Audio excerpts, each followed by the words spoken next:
अस्सलाम वालेकुम जी, मैं हूं ज़िया बलोच और आज 2 जनवरी 2024 मंगल का दिन है। आज का जो सबसे पहला फैसला आया है सुप्रीम कोर्ट से वो ये है कि पेशावर हाई कोर्ट का एक फैसला था जिसमें कोहाट का हल्का पीपी 91 से जो रिटर्निंग ऑफिसर था उनको मुअत्तल कर दिया था पेशावर हाई कोर्ट ने। और आज सुप्रीम कोर्ट ने जस्टिस काजी फाइज ईसा की क़यादत में एक 3 रुकनी बेंच ने उस फैसले को कालअदम करार देते हुए उस रिटर्निंग ऑफिसर को बहाल कर दिया है। और साथ जो रिमार्क्स दिए हैं चीफ जस्टिस साहब ने वो बड़े अहम हैं। चीफ जस्टिस साहब ने कहा है कि कुछ लोग चाहते हैं कि इलेक्शन ना हो, इलेक्शन मुलतवी कराए जाएँ। ये जो चीफ जस्टिस साहब का ओहदा है, ये पाकिस्तान में सबसे बड़ा यानी अदलिया का सबसे बड़ा ओहदा है। अल्लाह ऊपर है और उसके नीचे अगर कोई ओहदा है, तो वो चीफ जस्टिस ऑफ पाकिस्तान का है।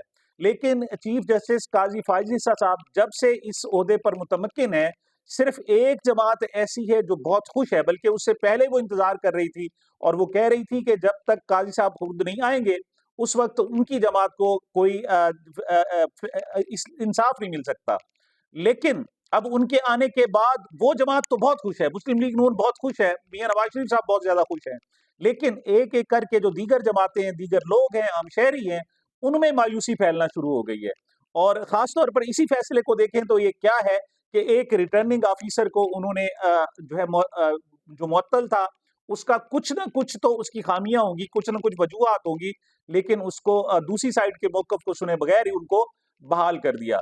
इससे पहले लाहौर हाई कोर्ट ने भी एक फैसला सुनाया था, जिसमें तमाम रिटर्निंग ऑफिसर्स को मुअत्तल और उनकी जो नोटिफिकेशन था इलेक्शन कमीशन का, वो कैंसल कर दिया था। लेकिन उस पर भी रात गए एक अदालत लगाई गई। पहले जनाब इलेक्शन कमीशन को बुलाया गया, चीफ इलेक्शन कमिश्नर से घंटों अलहदा मुलाकात की गई और उसके बाद एक अदालत लगाई गई और उसमें ये आरओज़ को मुअत्तली के जो फैसले हैं, वो यकतरफ़ा तौर पर कैंसल कर दिए गए।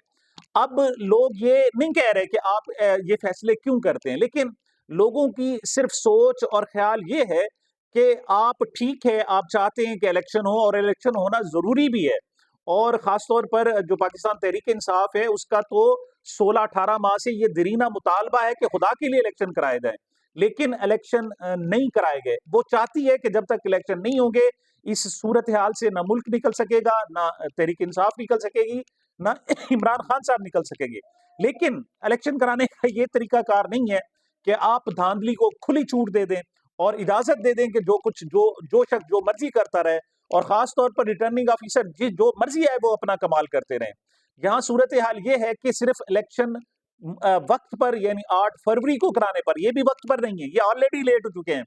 इस लिहाज से तो ये जो इलेक्शन है, ये नवंबर में हो जाने चाहिए थे, लेकिन इनको 8 फरवरी तक मुलतवी कर दिया गया है। चलें 8 फरवरी पे इलेक्शन पर ज़ोर तो दिया जा रहा है, लेकिन उसकी शफ़ाफ़ियत के लिए कोई अमली कदम नहीं उठाया जा रहा, बल्कि जो फैसले दिए जा रहे हैं, उससे जनाब जो कल्प्रिट्स लोग हैं, उनको बिल्कुल इजाज़त दे दी गई है कि जो कुछ मर्ज़ी करें। जब ये मामला लाहौर हाई कोर्ट में आया था, तो उस वक़्त तमाम नोटिफ़िकेशन मुअत्तल कर दिए। अब ये सुप्रीम कोर्ट में आया, तो लोग तवक्को कर रहे थे, वुकला तवक्को कर रहे थे, कानूनदान तवक्को कर रहे थे कि चीफ जस्टिस साहब इस बात पर भी कोई हल्का-सा इशारा दे देंगे, थोड़ा-सा ज़िक्र कर देंगे कि इन रिटर्निंग ऑफ़िसर मादर-पिदर आज़ाद नहीं है, शुतरे बेमहार नहीं है कि जो मर्ज़ी करते रहें, एक ख़ास जमात को वो निशाना बनाते रहें, टारगेट करते रहें, वो उन पर भी कुछ चेक एंड बैलेंस रखेंगे। लेकिन उन पर कोई भी चेक एंड बैलेंस नहीं रखा गया, बल्कि इवन सूरत-ए-हाल ये है कि अगर इन्फरादी शिकायत भी आती हैं, तो उसको भी कहा जाता है कि आप इलेक्शन रुकवाना चाहते हैं।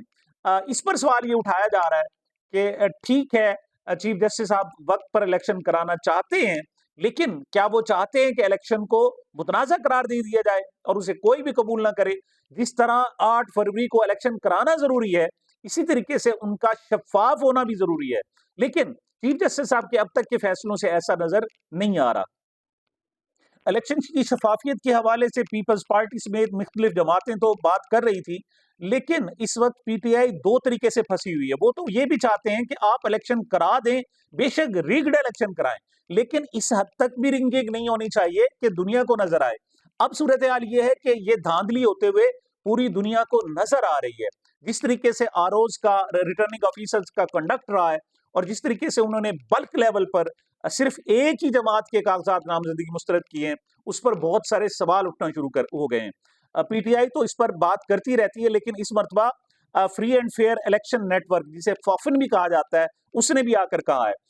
मेरे पास ये जनाब खबर मौजूद है कि फॉफन ने उम्मीदवारों के कागजात नामजदगी मुस्तरद करने के रिटर्निंग अफसरान आरोज के फैसले शाये करने का मुतालबा किया है। वजह यह है कि सिर्फ ये समझने वाली बात है कि 3 दिन मिले हैं जो कागजात मुस्तरद हुए हैं उनको चैलेंज करने के लिए, और अगर ये 10 तारीख तक ये मामलात सेटल्ड हो गए, यानी 3 तारीख तक आपने तमाम शिकायत कर दी और उनके फैसले 10 तारीख तक हो गए, तो फिर तो वो वैलिड होंगे। लेकिन 10 तारीख तक जो फैसले नहीं हो सकेंगे, फिर उनको इलेक्शन के बाद देखा जाएगा, और जो इलेक्शन के बाद होते हैं उनको आप समझते हैं कि 4-4 साल तक हुक्म इम्तना रहता है और उस पर कोई अमल दरामद नहीं होता। इस वक्त रिटर्निंग ऑफिसर्स ने दूसरा काम, पहला काम यह किया कि पीटीआई के तमाम तकरीबन मेन लीडरशिप जो थी 350 से ज्यादा रहनुमाओं के कागजात नामजदगी मुस्तरद कर दिए, और उसके बाद यह है कि वो चैलेंज न कर किए जा सके।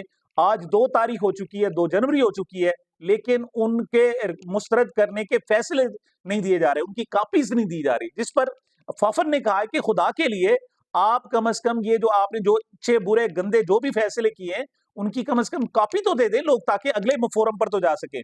फॉफन के मुताबिक रिटर्निंग अफसरान किसी भी उम्मीदवार के कागजात मुस्तरद करने का अपना फैसला जारी करें, क्योंकि तफसीली फैसलों का अजरा कागजात मुस्तरद करने की वजूहत जानने के लिए जरूरी है।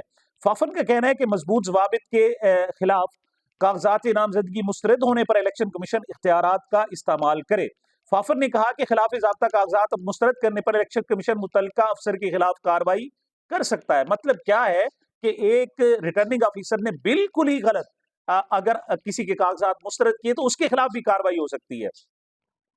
अच्छा जी, फाफन के मुताबिक इलेक्शन 2024 के लिए कागजात नामजदगी मुस्तरद होने की शरह 12.4%, यानी 2024 में 12.4% रही है। 2018 में ये जो थी वो 10.4 थी, लेकिन ये जो 2013 के इलेक्शन हुए थे उसमें 14.6%, यानी हालिया इलेक्शन से भी ज्यादा थी। लेकिन उसमें सिर्फ एक पार्टी को टारगेट नहीं किया गया था, बल्कि तमाम पार्टीज के उसमें लोग शामिल थे। लेकिन इस मरतबा सिर्फ 90% सिर्फ एक ही जमात के कागजात मुस्तरद कर दिए गए। उनमें इमरान खान है, शाह महमूद कुरैशी है, अख्तर मेंगल है, शेख रशीद है और दीगर बहुत सारे रहनुमा शामिल हैं। तो लेकिन इस सारी सूरत हाल का सुप्रीम कोर्ट पर असर नहीं हो रहा। अब तो बल्कि सूरत हाल ये है कि जो HRCP है, यानी human rights commission of Pakistan, वो भी मैदान में आ गया है। HRCP के जो चेयरपर्सन है असद इकबाल भट्ट का कहना है कि सबसे अहम मसला इंतखाबी अमल में खुले आम साजबाज का है। यानी पहले ये साजबाज पहले भी होती थी, धांधली पहले भी होती थी, लेकिन इस तरह खुलकर नहीं होती थी। ये पहली मर्तबा है कि खुले आम हो रहा है, जिसमें एक सियासी जमात के मुनज़्ज़म तरीके से हिस्से बखरे किए जा रहे हैं। अगरचे RHCP किसी भी फरीक के तशद्दुद को जायज करार नहीं देता, मगर रियासत का जो अमल है वो इंतहाई गैर मुनासिब और गैर कानूनी है। इस हवाले से जाना पहचाना तरीकाकार इख्तियार किया जा रहा है। अच्छा जी, असद इकबाल ने कहा कि पार्टी कारकुनों और हामियों की गिरफ्तारी, उन पर लगाए गए मुबहिम इल्जामात, पुरअमन इज्तिमा के हक पर पाबंदियां, जबरी गुमशुदगियां, पार्टी रहनुमाओं पर पार्टी छोड़ने या सियासत से ही किनारा कशी करने के दबाव के वाज़े आसार हैं। और अभी हाल ही में उम्मीदवारों के कागजात नामजदगी की बड़े पैमाने पर नामंजूरी इस तरीक़ाकार का हिस्सा है। उनका मजीद कहना था कि दीगर जमातों को भी किसी न किसी तरह इससे मिलते जुलते हथकंडों का निशाना बनाया जा रहा है। इस वक्त ये दिखाने के लिए बहुत कम शवाहिद हैं कि अगले इंतखाबात आज़ाद, शफाफ और मोतबर होंगे। तो लेकिन जो हमारे चीफ साहब हैं, चीफ जस्टिस साहब हैं, उनका बस एक ही कहना है कि बस इलेक्शन हो जाए, इलेक्शन हो जाए।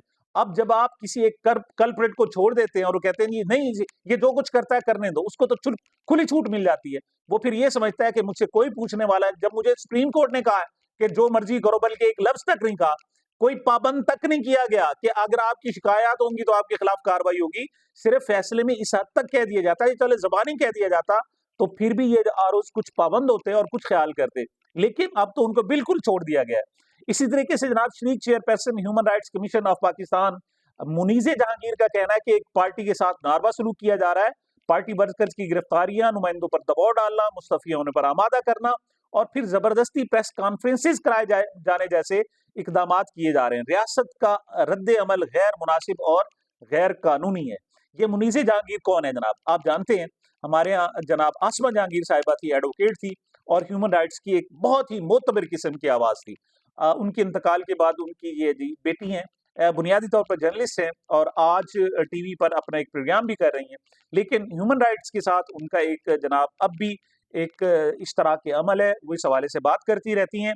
तो अब असद इकबाल भट्ट साहब का और मुनीर जहांगीर ने जो इस सारी सूरत हाल का जनाब तज्जिया किया है, वो इंतहाई शर्मनाक है हुकूमत के लिए। उसकी वजह ये है कि जब सियासतदान बात कर रहे होते हैं, तो उनके बारे में कहा जाता है जी उनके अपने स्टेट्स हैं। लेकिन ये फाफन हो गया, human rights commission of Pakistan हो गया, ये वो हैं जिन पर तनकीद भी की जा रही थी कि इस हद तक जनाब इंसानी हकूक की धज्जियां उड़ाई जा रही हैं और वो बोल नहीं रहे। और अब इस मर्तबा वो बोले हैं, तो वो टिका के बोलें और इनके इस आवाज़ को ना सिर्फ पाकिस्तान बल्कि पूरी दुनिया में सुना जा रहा है। और ये ख्याल किया जा रहा है कि जो हमारी निगरान हुकूमत है, वो दुरुस्त तौर पर काम नहीं कर रही। लेकिन मेरा अपना ज़ाती ख्याल ये है कि निगरान हुकूमत से ज़्यादा इस वक़्त जो सबसे बड़ा मनसब है, वो चीफ जस्टिस ऑफ पाकिस्तान का है। चीफ जस्टिस ऑफ पाकिस्तान जहां जोर दे रहे हैं कि जनाब इलेक्शन लाजमी कराएं, वक्त पर कराएं। कुछ लोग हैं जो नहीं चाहते जनाब इलेक्शन कराएं, लेकिन उन्हें यह भी कहना चाहिए कि इलेक्शन साफ और शफाफ हो, या कम से कम देखने की हद तक तो शफाफ हो। लेकिन उस पर ख्याल नहीं किया जा रहा। लेकिन मैं समझता हूं कि जिस तरीके से सदीक जान और बहुत सारे लोगों ने कहा है कि ये जो कुछ भी होगा, जो कुछ हो रहा है, उसका जनाब जो जिम्मेदारी है वो किसी हद तक जस्टिस काजी फायज ईसा साहब पर भी होगी। लिहाजा अब भी तवक्को की जानी चाहिए थी कि बाकी मादा जो प्रोसेस बच गया है, उसी को किसी हद तक शफाफ बना दिया जाए और हालात को बेहतरी की तरफ लाया जाए। तब देखते हैं कि क्या होता है। तो ये जनाब मेरे अब तक की गुजारिशात थी। मुझे मेरे चैनल को अपनी मोहब्बतों और दुआओं में याद रखिएगा। मिलते हैं छोटे से वक्फे के बाद।